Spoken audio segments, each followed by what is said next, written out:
Females generally tend to gain fat tissue peripherally and on their hips, and men tend to gain it the most in their waists.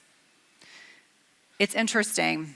I was reading recently that most women, it takes them up to 10 years for their reproductive cycles to regulate. So when we're looking at a young woman at 12 or 13 years of age starting their menstrual cycles, it may take up to 10 years for their cycles to become regular.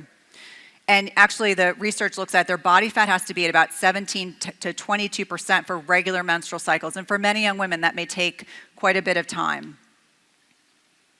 Men.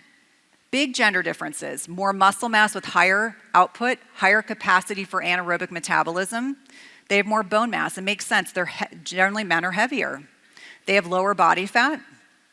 And related to an impact of steroid hormones, specifically testosterone, not surprisingly, but also IGF-1. And I'll have you all know, my teenage boys looked through these slides to make sure they felt like they were both very gender balanced. Okay, for women, and there's a little bit more detail in here because we just have a little bit more complex physiology.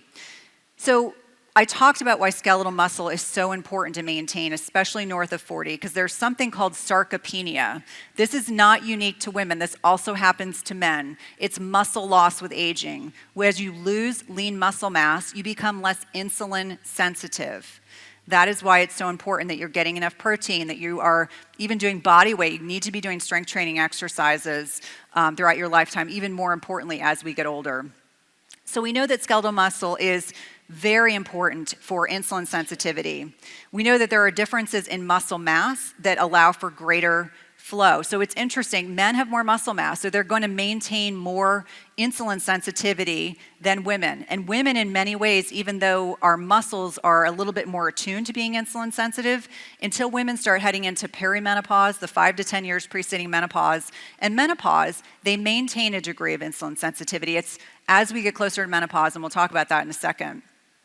We know there's distinct gender comparisons in the skeletal muscle that I mentioned earlier. The highest body fat deposition in women impacts circulating inflammatory particles, which can impact metabolism and skeletal muscle for receptor thinning. Now, I think the big takeaway, because I can go through these slides and I can talk all about the research, is that until women go through menopause, they maintain a certain degree of insulin sensitivity. So muscle mass becomes increasingly important. Men get a little bit of a pass. They don't lose as much muscle mass as quickly as women do as they're heading into this middle age time. So there's definitely things that can impact bone health, muscle health in our bodies. That's why it's so important that we're looking at, what we're eating in terms of nutrition, our meal frequency. We want to be maintaining strength training, etc. All are super important.